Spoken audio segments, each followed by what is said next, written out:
Bienvenidos a nuestro podcast La Biblia en un año, episodio 193. Nuestro devocional del día de hoy se titula ¿Cómo vivir en las relaciones correctas? Hans empezó trabajando como minero y se abrió camino hasta poseer varias minas. Su hijo mayor, Martin, era muy brillante y fue a la universidad a la edad de 17 años.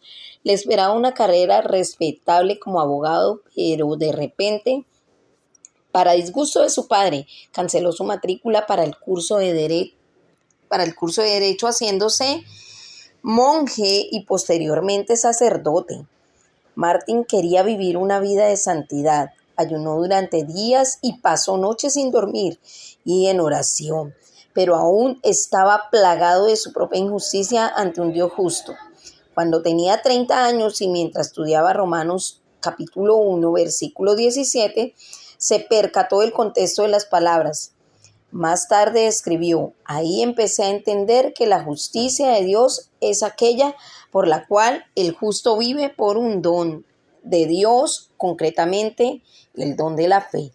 Y el significado es este: la justicia de Dios se revela por medio del Evangelio, es decir, la justicia pasiva con la cual Dios misericordioso nos justifica por medio de la fe. Como está escrito, el justo por la fe vivirá. Fue entonces que sentí que había vuelto a nacer y había entrado al paraíso por las puertas abiertas. Esta experiencia ocurrió hace 500 años. No solo cambió su vida, sino que también alteró el curso de la historia humana. Llegó a ser una de las figuras fundamentales de la civilización occidental, el fundador de la Reforma, el semillero para el pensamiento social, económico y político. Su nombre, por supuesto, era Martín Lutero. En esencia, la justicia significa una relación correcta con Dios que conduce a las relaciones correctas con los demás. Es un don hecho posible a través de la vida, muerte y resurrección de Jesús. Vamos a estar leyendo Salmos 87, versículos del 1 al 7. Salmo 84, del 1 al 7. Vamos a estar leyendo en la versión Nueva Traducción Viviente. Y dice la palabra de Dios así: para el director del coro, salmos de los descendientes de Coré, acompáñase con instrumentos de cuerda. Qué bella es tu morada, oh Señor de los ejércitos celestiales. Anhela y hasta desfallezco de deseo por entrar en los atrios del Señor. Con todo mi ser, mi cuerpo y mi alma, gritaré con alegría al Dios viviente. Hasta el gorrión encuentra un hogar y la golondrina construye su nido y cría sus polluelos cerca de tu altar, oh Señor de los ejércitos celestiales, mi Rey y mi Dios.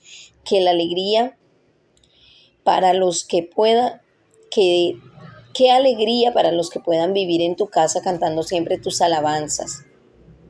Qué alegría para los que reciben su fuerza del Señor. Los que se proponen caminar hasta Jerusalén cuando anden por el valle del llanto se convertirán en un lugar de manantiales refrescantes. Las lluvias de otoño lo cubrirán de bendiciones. Ellos se harán cada vez más fuertes y cada uno se presentará delante de Dios en Jerusalén. Qué lindo salmo. Vamos a leer lo que nos quiere decir Dios a través de este salmo que hemos leído aquí. Dice el primer punto de nuestro devocional es: disfruta de las bendiciones. Disfruta de las bendiciones. Las bendiciones más grandes las encontramos viviendo en la presencia de Dios. Este salmo es uno de nuestros salmos favoritos de Pipa y mío. Lo leímos en nuestra boda. Nos encanta porque describe bendiciones de vivir en la relación correcta con Dios. Anhelo por la presencia de Dios. En todo corazón humano hay un hambre espiritual que solo se puede satisfacer viviendo en una relación correcta con Dios, en la presencia de Dios. Como dice el mensaje, el anhelo de mi alma es satisfecho y el grito del corazón es contestado. El salmista escribe: cuán hermosas son tus moradas, Señor Todopoderoso. Anhelo con el alma los atrios del Señor, casi agonizo por estar en ellos. Con el corazón, con todo el cuerpo, canto alegre al Dios de la vida. Bendición en la presencia de Dios. Mientras pasas tiempo orando, escuchas a Dios a través de la Biblia y adorándolo encontrarás que no hay otro lugar en el que prefieras estar más que en su presencia. Dichoso el que habita en tu templo, pues siempre te está alabando. La presencia de Dios es el lugar de bendición, alabanza y descanso. Es como la lluvia sobre el suelo sediento. Fuerza de la presencia de Dios. Cuando nuestra fuerza está en Dios, los lugares difíciles, las situaciones difíciles y los valles de la vida se convierten en manantiales. En este momento, cuando extraes tu fuerza de Dios, te encontrarás pasando de poder en poder. En el Antiguo Testamento, Dios hizo del tabernáculo y del templo el lugar de su presencia, mas ahora por medio de Jesucristo Dios habita y está presente por su Espíritu en la iglesia.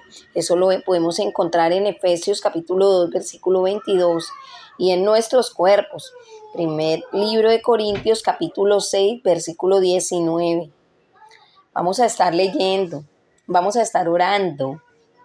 Puede usted leer este primer libro de Corintios, primera carta a los Corintios, allí en su devocional, para que se pueda instruir un poquito más de lo que estamos hablando. Y ahora vamos a hacer una oración, vamos a estar levantando una oración, dándole gracias a Dios. Gracias, Señor, por todas las bendiciones de tu presencia conmigo. Gracias por la manera en la que me fortaleces cada día con tu presencia. Te doy toda honra y toda alabanza a ti, mi amado Dios. Vamos a estar leyendo también Romanos capítulo 1, versículos del 1 al 17. Igualmente en la traducción Reina Valera 1900, en la traducción Nueva Traducción Viviente. Saludos de Pablo. Yo, Pablo, esclavo de Cristo Jesús y elegido por Dios para ser apóstol y enviado a predicar su buena noticia, escribo esta carta. Dios prometió esa buena noticia hace tiempo por medio de sus profetas en las Escrituras. La buena noticia trata de su Hijo en su vida terrenal. Él fue descendiente del rey David y quedó demostrado que era el Hijo de Dios cuando fue resucitado de los muertos mediante el poder del Espíritu Santo. Él es Jesucristo nuestro Señor. Por medio de Cristo, Dios nos ha dado a nosotros como apóstoles el privilegio. Él es Jesucristo nuestro Señor. Por medio de Cristo, Dios nos ha dado a nosotros como apóstoles el privilegio y la autoridad de anunciar por todas partes a los gentiles lo que Dios ha hecho por ellos, a fin de que crean en Él y lo obedezcan, lo cual dará gloria a su nombre. Ustedes están incluidos entre los gentiles que fueron llamados a pertenecer a Jesucristo. Les escribo a todos ustedes, los amados de Dios que están en Roma y son llamados a ser su pueblo santo. Que Dios nuestro Señor Padre y el Señor Jesucristo les dé gracia y paz. La buena noticia de Dios. Ante todo les digo que mediante Jesucristo le doy gracias a mi Dios por todos ustedes, porque en todas partes del mundo se habla de la fe que tienen en Él. Dios sabe cuántas veces lo recuerdo en mis oraciones, día y noche hago mención de ustedes y sus necesidades delante de Dios, a quien sirvo con todo mi corazón, anunciando la buena noticia acerca de su Hijo. Algo que siempre pido en oración es que Dios mediante se presente la oportunidad de ir por fin a verlos, pues tengo muchos deseos de visitarlos para llevarles algún don espiritual que los ayude a crecer firmes en el Señor. Cuando nos encontremos quiero alentarlos en la fe, pero también me gustaría recibir aliento de la fe de ustedes. Quiero que sepan, amados hermanos, que me propuse muchas veces ir a visitarlos, pero hasta el momento me vi impedido. Mi deseo es trabajar entre ustedes y ver frutos espirituales tal como he visto en otros gentiles, pues siento una gran obligación tanto con los habitantes del mundo civilizado como con los del resto del mundo, con los instruidos y los incultos por igual. Así que estoy ansioso por visitarlos también a ustedes que están en Roma para predicarles la buena noticia. Pues no me avergüenzo de la buena noticia acerca de Cristo, porque es poder de Dios en acción para salvar a todos los que creen, a los judíos primero y también a los gentiles. Esa buena noticia nos revela cómo Dios nos hace justos ante sus ojos, lo cual se logra del principio al fin por medio de la fe. Como dicen las Escrituras, es por medio de la fe que el justo tiene vida. Bueno, vamos a mirar cuál es el segundo punto que vamos a tener aquí según este nuestro devocional que acabamos de leer, y es recibe el don. El segundo punto es recibe el don. No puedes hacer nada para ganar o merecer el amor de Dios. Lo recibes como un don o un regalo. Jesús te ha hecho justo a través de su vida, muerte y resurrección. Puedes vivir en una relación correcta con Dios. ¿Cómo es que la historia del mundo tocó una nueva dirección a causa de la vida, la muerte y la resurrección de Jesús? ¿Cómo fue afectada de una manera eterna la vida de cada hombre, mujer o niño en el planeta? En este documento fundamental de teología cristiana, escrito alrededor del año 59 después de Cristo, Pablo, quien se había encontrado al mismo Jesús resucitado, toma el hecho bien testimoniado de la vida y muerte y la resurrección de Jesús de Nazaret y reflexiona acerca de sus implicaciones. Parece que el establecimiento de una comunidad cristiana en Roma no se produjo por cuenta de una organización evangelizadora, sino por la presencia de los cristianos en el lugar de trabajo, cumpliendo con sus deberes seculares ordinarios. Si trabajas en un lugar secular, puedes tener un impacto tan grande como el de cualquier evangelizador que trabaja a tiempo completo. Pablo anhela ver a sus amigos en Roma, sus principiantes inexpertos, pero Pablo tiene la humildad de conocer que aprenderá algo de ellos, así como ellos aprenderán de él. Quiero alentaros en la fe, pero también me gustaría recibir aliento de la fe de ustedes.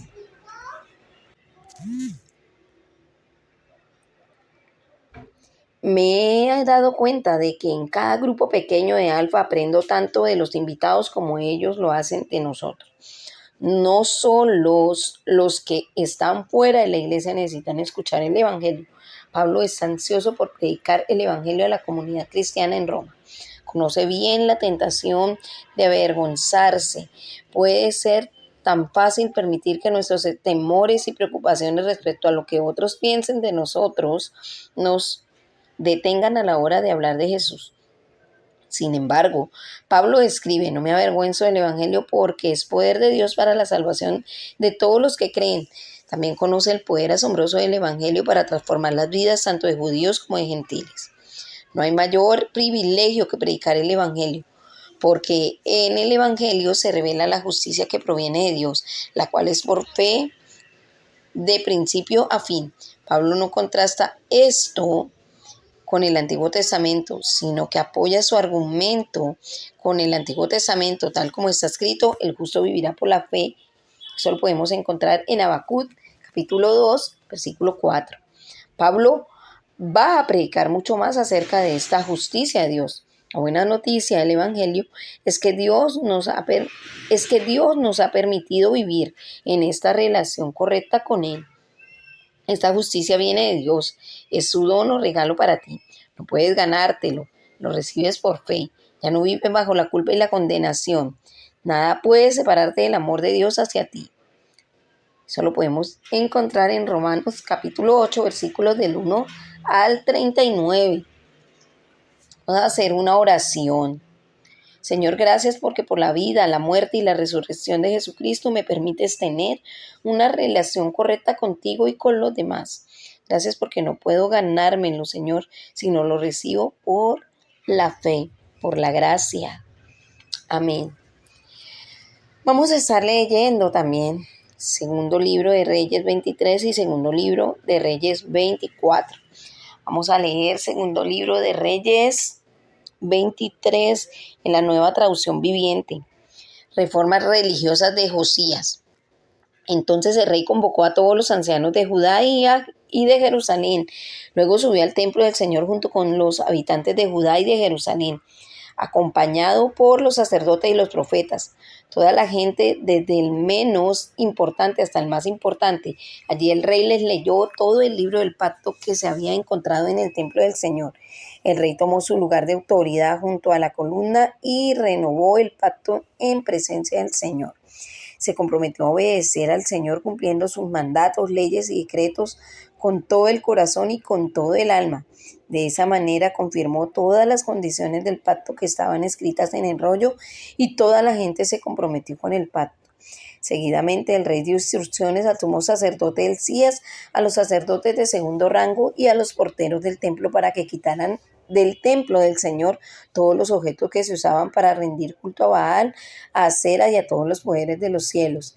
El rey hizo quemar todas estas cosas fuera de Jerusalén, en las terrazas del valle de Cedrón, y llevó las cenizas a Betel. Eliminó los sacerdotes idólatras que habían sido nombrados por los reyes anteriores de Judá, porque ofrecían sacrificios en los santuarios paganos por todo el territorio de Judá y hasta los alrededores de Jerusalén. También ofrecían sacrificio a Baal, al sol, a la luna, a las constelaciones y a todos los poderes de los cielos. El rey quitó del templo del Señor el poste dedicado a la diosa Acera y lo llevó fuera de Jerusalén, al valle de Cedrón, donde lo quemó. Luego molió las cenizas del poste hasta hacerlas polvo y tiró el polvo sobre las tumbas de la gente. También derribó las habitaciones de los prostitutos y las prostitutas de los santuarios paganos, ubicados dentro del templo del Señor, donde las mujeres tejían mantos para el poste dedicado a la diosa Acera. Josías trasladó a Jerusalén a todos los sacerdotes que vivían en otras ciudades de Judá. También profanó los santuarios paganos donde habían ofrecido sacrificios desde Jeba hasta Beerseba. Destruyó los santuarios que estaban a la entrada de la puerta de Josué, gobernador de Jerusalén. Esta puerta estaba situada a la izquierda de la puerta principal de la entrada de Jerusalén a la ciudad. A los sacerdotes que habían servido en los santuarios paganos no se les permitió servir en el altar del Señor en Jerusalén, pero se les dio permiso para comer pan sin levadura con los otros sacerdotes. Después el rey profanó el altar de Tofet en el valle de Ben-Hirón, a fin de que nunca más nadie lo usara para sacrificar a un hijo o a una hija en el fuego a Moloc. También quitó de la entrada del templo del Señor las estatuas de caballos que los reyes anteriores de Judá habían dedicado al sol, las cuales estaban cerca de las habitaciones del eunuco Natán Amelec, un funcionario de la corte. El rey también quemó los carros de guerra dedicados al sol. Josías derribó los altares de los reyes de Judá, los cuales habían construido en la azotea del palacio sobre la habitación de Acaz, en el piso de arriba. El rey destruyó los altares de Manasés, que había construido en los dos atrios del templo del Señor, los hizo añicos y los esparció los pedazos en el valle de Cedrón. El rey también profanó los santuarios paganos que estaban en el oriente de Jerusalén y al sur del monte de la corrupción, donde el rey Salomón de Israel había construido santuarios para Astoret, la diosa detestable de los sidonios, para Quemos, el dios detestable de los moabitas, y Moloc, el repugnante dios de los moabitas. Destruyó las columnas sagradas y derribó los postes dedicados a la diosa Acera. Luego profanó estos lugares al esparcir huesos humanos sobre ellos. El rey también derribó el altar que estaba en Betel, el santuario pagano que Jeroboam, hijo de Nabat, había levantado cuando hizo pecar a Israel. Quemó el santuario y lo molió hasta convertirlo en cenizas y quemó el poste dedicado a la diosa Acera. Luego Josías se dio vuelta y notó que habían varias tumbas en la ladera de la colina. Ordenó que sacaran los huesos y los quemó sobre el altar de Betel para profanarlo. Todo sucedió tal como lo había anunciado el Señor por medio del hombre de Dios cuando Jeroboam se paró junto al altar durante el festival. Después Josías se dio vuelta y miró hacia arriba a la tumba del hombre de Dios que había predicho estas cosas. ¿Qué es ese monumento que está allí?, preguntó Josías, y la gente de la ciudad contestó: es la tumba del hombre de Dios que vino desde Judá y predijo precisamente lo que tú acabas de hacer al altar de Betel. Déjenlo en paz, respondió Josías, no molesten sus huesos. Por lo tanto, no quemaron sus huesos ni los del viejo profeta de Samaria. Después Josías demolió todas las edificaciones que que habían en los santuarios paganos de los pueblos de Samaria, tal como lo hizo en Betel. Estas construcciones fueron obra de los diversos reyes de Israel y con ellas se hicieron enojar mucho al Señor. Por último, el rey ejecutó a los sacerdotes de los santuarios paganos sobre sus propios altares y quemó huesos humanos en los altares para profanarlos. Cuando terminó, volvió a Jerusalén. Josías celebra la Pascua. Luego el rey Josías emitió la siguiente orden para que todo el pueblo: ustedes deben celebrar la Pascua para el Señor su Dios, como se exige en este libro del pacto. No se habían celebrado una Pascua igual desde la época en la que los jueces gobernaban en Israel, ni durante todos los años de los reyes de Israel y de Judá. Sin embargo, en el día 18 del reinado de Josías, esta Pascua se celebró en Jerusalén en honor al Señor. Josías también se deshizo de los médiums y de los videntes, de los dioses familiares, de los ídolos y de todas las demás prácticas detestables, tanto en Jerusalén como por toda la tierra de Judá. Lo hizo en obediencia a las leyes escritas en el rollo que el sacerdote Hilcías había encontrado en el templo del Señor. Nunca antes hubo un rey como Josías que se volviera al Señor con todo su corazón, con toda su alma y con todas sus fuerzas, obedeciendo todas las leyes de Moisés desde entonces. Desde entonces nunca más hubo un rey como él. Aún así, el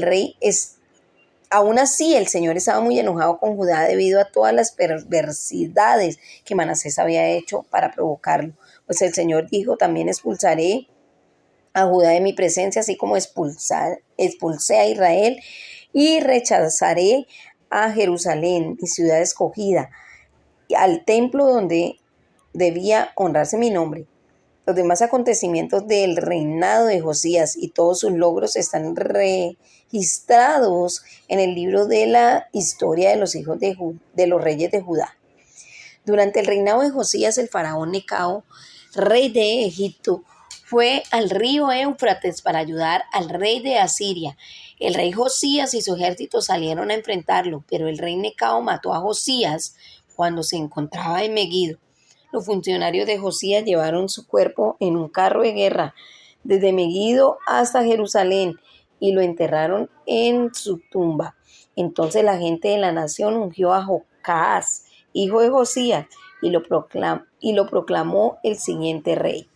Joacás gobierna sobre Judá. Joacás tenía 23 años cuando subió al trono y reinó en Jerusalén 3 meses.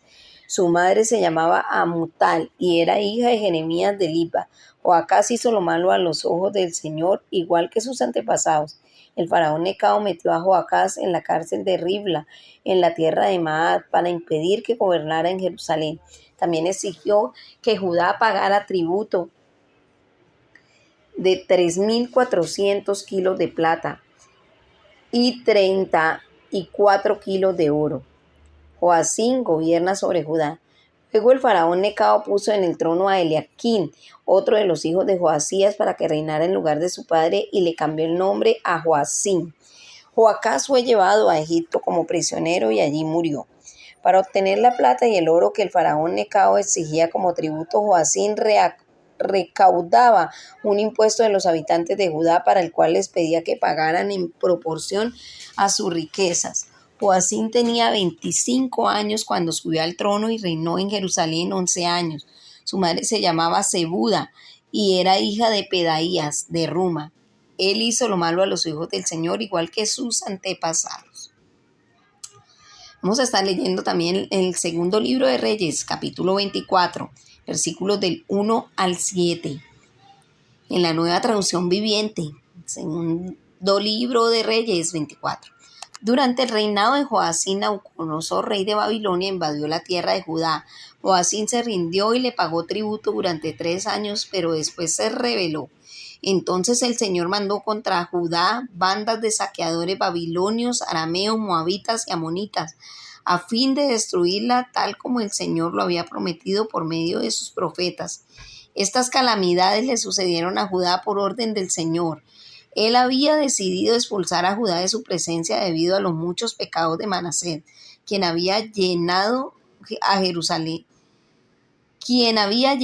Jerusalén con sangre inocente. El Señor no perdonaba eso. Los demás acontecimientos del reinado de Joacín y todos sus logros sean registrados en el libro de la historia de los reyes de Judá. Cuando Joacín murió, su hijo Joaquín lo sucedió en el trono. A partir de entonces, el rey de Egipto no se atrevió a salir más de su país porque el rey de Babilonia conquistó toda la región que anteriormente pertenecía a Egipto, desde el arroyo de Egipto hasta el río Éufrates. Bueno, vamos a ver qué nos quiere decir el Señor en medio de todos estos 2 capítulos que acabamos de leer. El punto 3 de este nuestro devocional y de los capítulos, la reflexión de los 2 capítulos que acabamos de leer es continúa obedeciendo. Ese es el tercer punto, continúa obedeciendo. Dios siempre ha querido que su pueblo viva en una relación correcta con Él. Esta relación se describe en términos de un pacto. Dios había rescatado a su pueblo de Egipto, se comprometió totalmente con ellos y luego les describió cómo podía mantener una relación correcta con Él. Les entregó los mandamientos para mantener una relación correcta con Él y con los otros. El propósito de estas leyes era permitirles prosperar. Eso lo podemos ver en Deuteronomio capítulo 4, versículo 1. Leemos una y otra vez en el Antiguo Testamento cómo el pueblo no obedecía aquellas leyes y como resultado llegó el desastre. De vez en cuando puede verse un rayo de esperanza cuando ellos se comprometían de nuevo con aquella relación del pacto con Dios. Uno de estos destellos de esperanza aparece en el reinado de Josías. Después se puso de pie junto a la columna y en presencia del Señor renovó el pacto. Se comprometió a seguir al Señor y a cumplir de todo corazón y con toda el alma sus mandamientos, sus preceptos y sus decretos, reafirmando así las palabras del pacto que están escritas en ese libro, y todo el pueblo reafirmó el pacto. Josías llevó a cabo una serie de reformas. Tristemente no parecía tener un impacto duradero en la gente y después de la muerte de Josías, las cosas volvieron a ser como antes. La vida de Josías estuvo lejos de ser fácil y terminó de forma trágica. Sin embargo, buscó seguir a Dios en todo lo que hizo, con todo el corazón, con toda el alma y con todas sus fuerzas. Josías es recordado como uno de los héroes de la fe. Bajo el nuevo pacto, felizmente, las leyes están escritas no en tablas de piedra, sino en tu corazón. En el momento en que tú pones la fe en Jesús, se cumplen en ti todas las promesas del Antiguo Testamento. Recibes la justicia de Dios y el Espíritu Santo para que puedas vivir en una relación correcta con Él y en una relación correcta con otras personas. Vamos a orar. Señor, me dirijo a ti hoy con todo mi corazón, mi alma y mi fuerza, para que me llenes con tu Espíritu Santo, para que por medio de Él tú me ayudes a obedecerte completamente. Gracias, mi amado Señor. Amén. La pastora Pipa añade, Salmo 84, versículo 7, irán de poder en poder y verán a Dios en Sión. Este es un estímulo para terminar bien en la vida, para seguir adelante y para creer que los años postreros pueden ser más fructíferos que los años anteriores.